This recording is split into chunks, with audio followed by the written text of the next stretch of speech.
Oregon misses out on 2024 five-star edge prospect Elijah Rushing. He goes to Arizona instead, and that's not great news for the Ducks. But there are things we need to consider here. Here we go.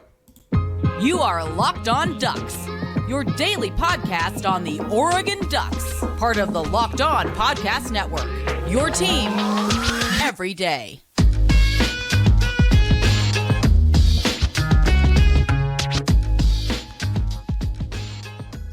Yes, it is that time once again for Locked On Ducks. I'm your host, Spencer McLaughlin. Thank you so much for making this your first listen or your first view of the day. Part of the Locked On Podcast Network, your team every day, and your number one source to stay up to date with the Ducks. So if you haven't already, like, comment, subscribe, rate, review wherever you listen to or watch the show. Appreciate all of you out there who have done so already. Did you think I forgot about you, everydayers out there? I most certainly did not. I would never do such a thing. So Elijah Rushing is not going to be a Duck. I am disappointed. Several other takeaways there. Oregon did get another commit, a blue chip nonetheless, in Dylan Williams. Talk about that a little bit, and we'll talk about recruiting big picture today on the show. But the big news from over the weekend is that Elijah Rushing is not going to be a Duck. This is a guy who I'd mentioned on the show as early as last spring.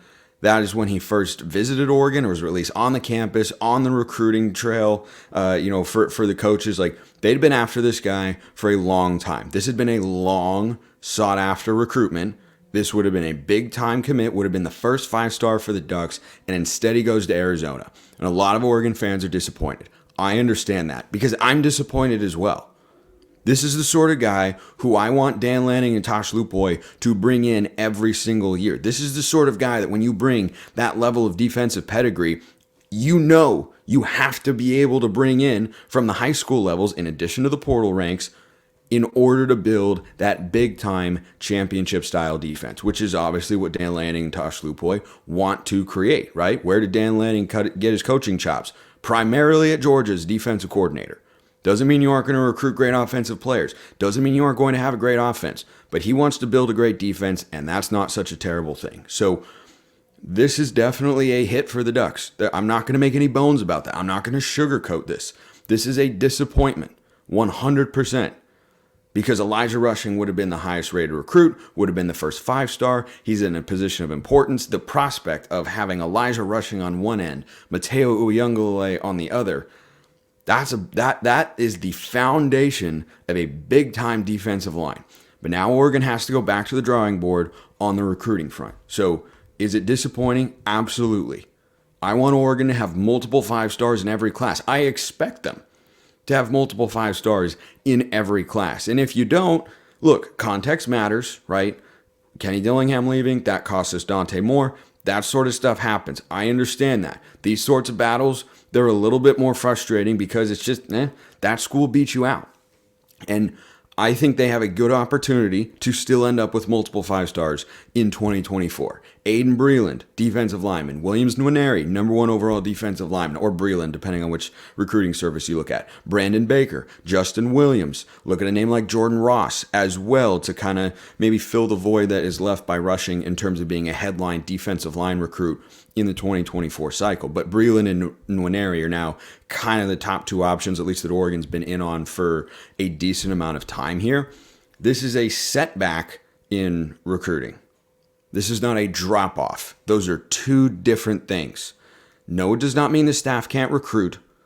We have way too much evidence to the contrary, which I'll get to in just a moment. No, it does not mean the 2024 class is about to crater. We, again, have too much evidence to the contrary. Now, what a lot of Oregon fans, I think, are most frustrated about is that we lost them to Arizona, right? Is that it's the Wildcats, which is literally the school down the road from where he went to high school. But why don't we just ignore that fact for just a moment, right? It would have landed better with some if he'd gone to Tennessee. I understand that. Tennessee is a more high-profile program than Arizona. Tennessee is also in the process of rebuilding, just so we're all clear, as is Arizona. They're at different stages in rebuilding their programs and where they want to get to. But here's where I come in with losing a guy like this to Arizona. Number one, Jedd Fisch, if you don't know, is a good football coach. I don't know if he's a great football coach yet, but you can go check out Locked On Pac-12 today. I talk about what he has done for the last couple of seasons and given him his due credit because he's doing a good job. And I have long stated on Locked On Pac-12, and will reiterate to you Duck fans here listening or watching to the show. Both of the Arizona schools at some level, given where they are located, are sleeping giants. Now, why neither football program has been able to consistently sustain itself pertains, in my view, to the culture and the coaching hires, right? The two C's of college football, culture and coaching. And coaching probably comes before culture because coaching helps set the culture. Jedd Fisch looks like a good football coach.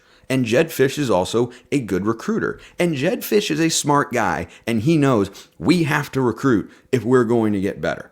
And that's a huge, huge commitment for the Wildcats. But if you're frustrated that, well, Oregon's a better program than Arizona, fact check, true. Oregon's going to be a better team this year than Arizona, fact check, probably going to end up being true. So why did they lose into Arizona? This is not even the first time in the last 2 seasons since Jedd Fisch got there that Oregon has missed on a high-profile target. Do you remember Tetairoa McMillan? Do you remember that name? He goes by T-Mac, because saying Tetairoa is not necessarily the simplest thing in the world for everybody. Do you remember that name? He was a wide receiver, had about the same composite rating on the 24/7 site as Troy Franklin. Was that sort of prospect. Similar body type, as a matter of fact. T-Mac is a little skinnier now than Franklin. But again, big-time wide receiver. Borderline 5-star.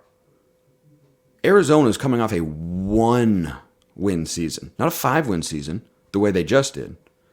They went from 1 to 5. They were coming off a 1-win season. And Oregon lost him to Arizona back then. I know.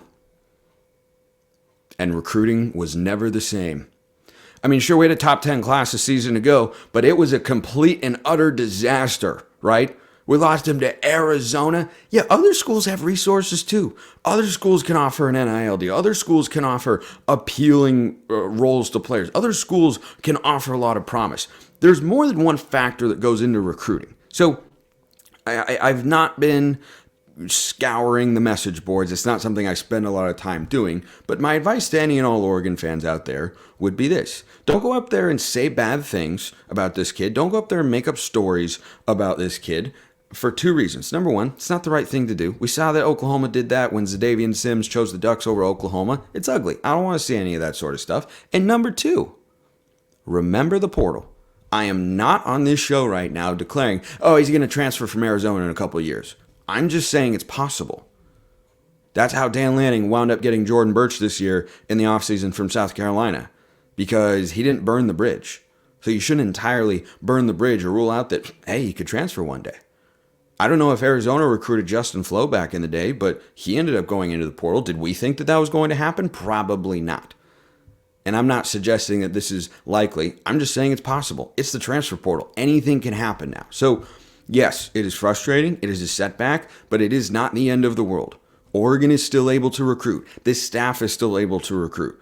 We see them in recruiting battles with big-time programs. We are seeing them right now recruited at a high level. There's still a top 10 class in the country. They don't, think about that. They don't have a 5-star, and they're a top 10 class. That's how they're recruiting right now. Frustrated? Yes. Setback? Yes. But panic? Absolutely not. I don't buy into panic. I don't buy into any of that. This is what happens in college football. It's easy when you listen to this show or any other show to think Oregon is, the only school in the world. Guess what? We are not.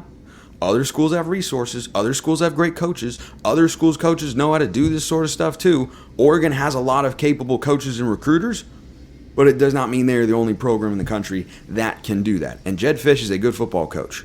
And Jedd Fisch has now landed the 2 highest rated recruits in program history. The guy knows what he's doing. He clearly knows how to make a pitch. He's right down the road from Elijah Rushing. And they're a program that is very largely seen as on the rise. And he could almost assuredly start as a true freshman. At Oregon, you can't guarantee he can start as a true freshman. So that's my thoughts on that, because I think that's a pretty multifaceted issue. And oh, by the way, remember that time like 30 seconds ago where I said Oregon's recruiting is not going to go into the tank here, nor is it in the tank? Oh, they landed a 4-star commit that we got to talk about. But we have to talk about bird dogs too, because it's summer. I'm in the Pacific Northwest all summer. I cannot get enough of it. And I can't get enough of Bird Dog shorts either because they make you look good, and their stretch khaki shorts are designed to fit slimmer through the thigh and the leg, giving you a truly sculpted look. Bird Dog shorts do the exact same thing as Lululemon, but they fit way better. You can wear them in the water, on the golf course, backyard playing wiffle ball, which I was doing with my brother and a friend of ours earlier tonight as I record this show. It was beautiful. The sunset was great, and it all works great with the Bird Dog shorts. You can take them anywhere you're going this summer. Go to birddogs.com/lockedoncollege or enter promo code lockedoncollege for a free Yeti style tumbler with your order. That's birddogs.com/lockedoncollege or promo code lockedoncollege for a free Yeti style tumbler. You won't want to take your Bird Dogs off this summer, we promise you, so go get your next order today.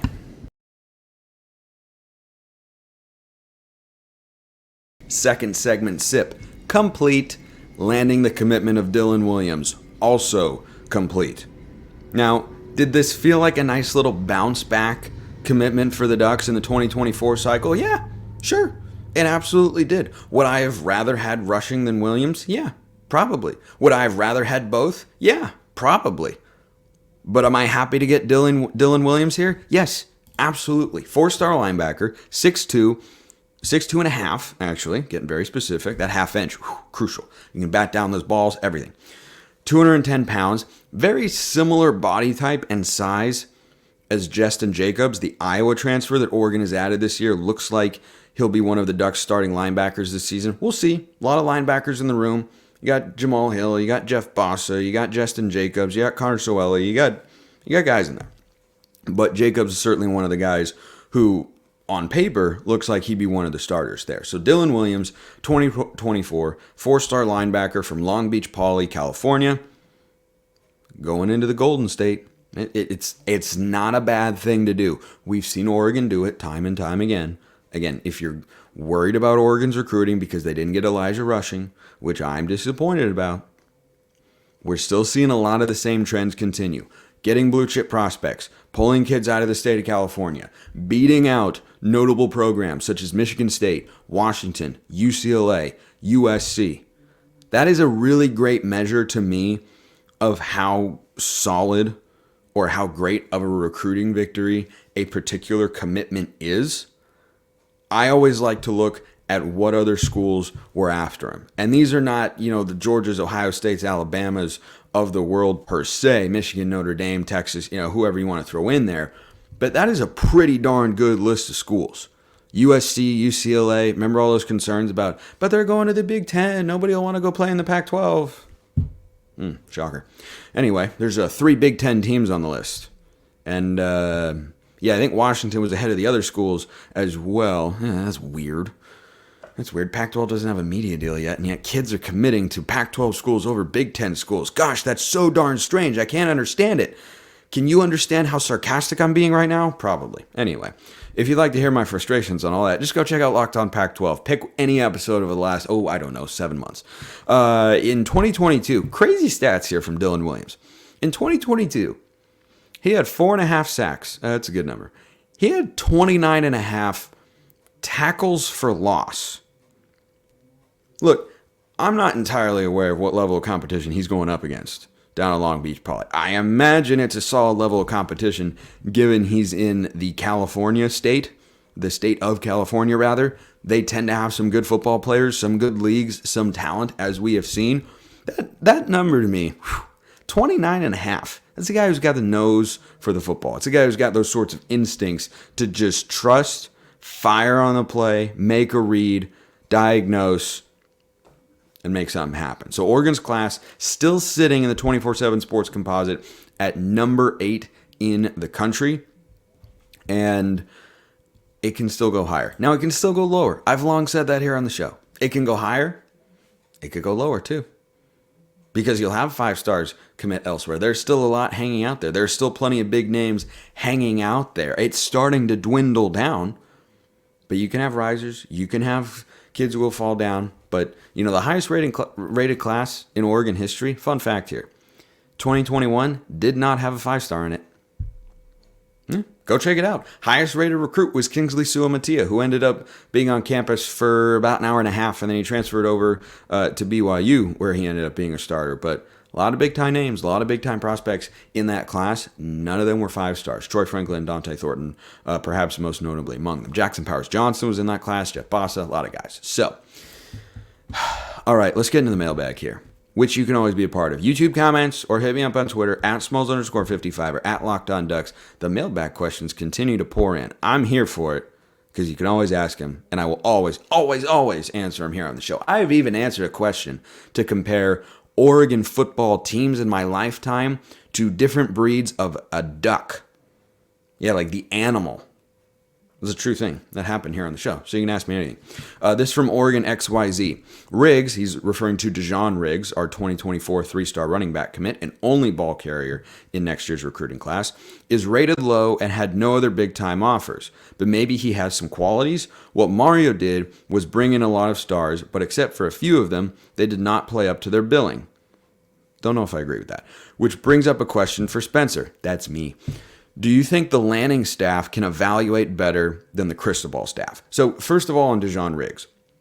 I talked about this when he committed, but for those of you who did not listen to or watch that episode, I see a lot of Noah Whittington in him, in that he has kind of a low center of gravity and he has great balance.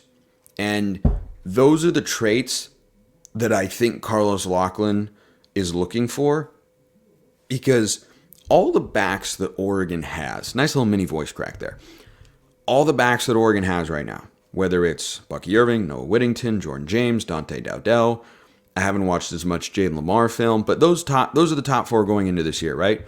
When you watch them all, I think they all have that low center of gravity and balance. And I think that's what he's looking for. I think that's what he sees in Dijon Riggs. So Oregon, by the way, still going to go after running backs in the 2024 cycle. Nate Frazier out of Mater Dei High School in California, that's going to be a name to watch for sure. But with regards to the next question, the development of the Lanning staff versus the Mario staff. So I was thinking about this because that's what I always do when you send me questions. I don't just answer it off the cusp and do no prep and just BS my way through it. That wouldn't be very nice. That would be disrespectful to you who took the time to ask me a thoughtful question. So I'm going to take the time to give you a thoughtful response because you very much deserve that. So when you go through and look at a lot of the big-time recruits in the Mario Cristobal era, here's some who I think we all agree, I hope we all agree, lived up to the billing, quote unquote. Really highly rated, big expectations, and had great productive careers at Oregon. Kayvon Thibodeau. I think that went pretty well. Noah Sewell, NFL draft pick, probably going to be a starter or high volume rotation player for the Chicago Bears this year. Penei Sewell, there's a top 10 draft pick. Mikhail Wright, yeah, he was a really, really highly rated recruit. Well, but then there were other recruits during the Mario Cristobal era who were really highly rated and who didn't work out quite as much. Dante Manning, for instance, 5-star corner, has never looked like that sort of guy. Been a regular player / starter, is going to be again this year. Has he ever been 5-star corner, dominant, all-conference caliber player? No, he has not. Could be it this year. Maybe this is the season, but I think at this point, he just kind of is what he is, right? So didn't live up to the hype. Justin Flo, injury-riddled career. Did not live up to the hype. Didn't really have the opportunity to, but regardless, end result, didn't live up to the hype. Ty Thompson is entering year 3. He hasn't made a start for the Ducks. That's not exactly the bill of goods that we were sold, so to speak, when we landed the highest rated quarterback recruit in program history. Other recruits who didn't live up to the hype. Mikhail Wright. Spencer, what are you talking about? Mikhail Wright, you just listed Mikhail Wright. Yeah, I know I did. Because Mikhail Wright kind of had both sides of the coin. He lived up to the billing in the early going. He had a really good freshman season. He had, I believe, an all-conference caliber sophomore season. And then his junior year, he kind of had a pullback year. So I bring all this up to say that when you go through, and you could do this for just about any team, it is 100% true. And you look at big-time, highly rated recruits who, in the eyes of some fans, just have a lot of stars but aren't actually great players. They don't evaluate well. They don't develop well. They don't do this. The hit rate is literally never 100%. You are always going to be able to find a handful of guys who worked out You're always going to find a handful of guys who didn't. Perfect example here, or a perfect several examples. Oregon's highest rated commits all time. I'm going to go through the top 10 who are all 5 stars. Kayvon Thibodeau, check. Justin Flo, red X, 1 for 2. Haloti Ngata, check. Jonathan Stewart, check. Okay, we're 3 for 4 here. Noah Sewell, check. We're 4 for 5. Cameron Colvin, I'll say not quite. He was a good player, but not a dominant one. We'll go 4 for 6. DeAnthony Thomas, that's a check. Josh Connerly, maybe a little soon, but I'm gonna say, yeah, that's looking like a check. We're at 6 for 8, by the way. Eric Armstead, that's a check. And number 10, Canton Kaumatule. Anyway, injury issues, transferred out. Okay, no check. So that's 7 of the 10 highest rated recruits in program history who lived up to the billing, who were every bit the 5-star that we thought they were coming out of high school. And if you keep going down the list, you can keep playing that game. 11, Thomas Tyner, yes. Jurion Dickey, we'll see. Lashe Seastrunk, no. Dante Manning, yes. Royce Freeman, yes. Kingsley, transferred out, we don't really know. Ty Thompson, no. Franklin, yes. Mateo, we'll see. Mikhail Wright.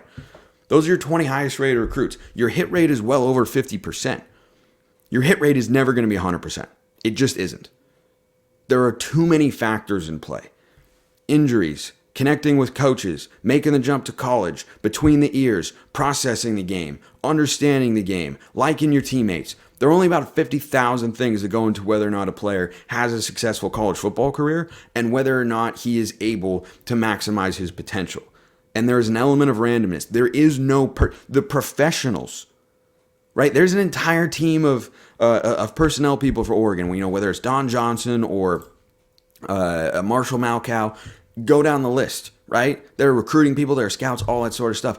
It doesn't even compare to the scouting departments that exist in the NFL. And guess what? The NFL whiffs. Good organizations whiff. The 49ers are a great organization. Really well run. They have the best roster, I think, in the NFL. They took a guy number 3 overall who they traded a bunch of picks to get in Trey Lance. They traded up to get him. Yeah, he looks like a flop. He looks like a whiff. And that's a good organization. So my point here is you're never going to have any perfection. I think people latch on to the negatives too often compared to the positives. Now, on the development front, I think you can draw some comparisons here and, assess whether or not Lanning and his staff are doing, as good, not as good, or a better job than the Mario Cristobal staffs did of developing high-level talent. I think some names to watch for on that front. Josh Connerly, for instance, see whether or not he grows into a big-time left tackle this season. And he's undergoing a change with his position group as well. Mateo Uyunglele, I think, is a name for that. Another 5-star. Jurion Dickey, 5-star wide receiver. Michael Van Buren, the quarterback. How can they develop those guys? So we'll wait and see. But in no world do I expect there to be a 100% hit rate. I just don't, because history shows you that is never going to be the case. It is just there is no staff. You could go. I'll pull up Alabama's real quick, just to kind of make a fine point on this, because I think we can agree Nick Saban is pretty good at this coaching thing. So if you go to Alabama's highest rated all-time recruits, a lot of them work out really, really well, but not 100% of them. J.C. Latham, by the way, class of 2021, he might be on the offensive line. Their 6th highest rated recruit. Ayabi Anoma was a linebacker, 6'5", 245. Yeah, he's at Michigan now. Brody Croyle, back in 2001, he was a 5-star. He made it to the NFL, apparently. But then there are other guys like Julio Jones, like Bryce Young, like Andre Smith, like Najee Harris, like Alex Leatherwood, Cam Robinson, right? A lot of big-time names on there. But you cannot go to a single program anywhere in the country and say, well, all of their big-time recruits hit. Nope. Not the way it works. So I think it's too early to say, Lanning and his staff are better at identifying high school talent, or better at developing it, or better at knowing, what fits their scheme and everything. But I don't think that it's reasonable to look at, any coach or any staff and say, well, look at all these 5 stars that didn't work out. there are a lot of reasons it didn't work out. It doesn't mean it's anybody's fault, and it doesn't mean any other school or any other coaching staff could have done a better job. Maybe they could have. I don't know. But there are just too many factors at play there to kind of draw those sorts of conclusions. But I still love the question. I think it was great. So shout out to Oregon XYZ, and shout out to all of you as well. Keep the questions coming in. YouTube comments, or hit me up on Twitter at Smalls_55 or at Locked On Ducks. Appreciate everyone listening. I will see you next time. Have a wonderful rest of your day, and go Ducks.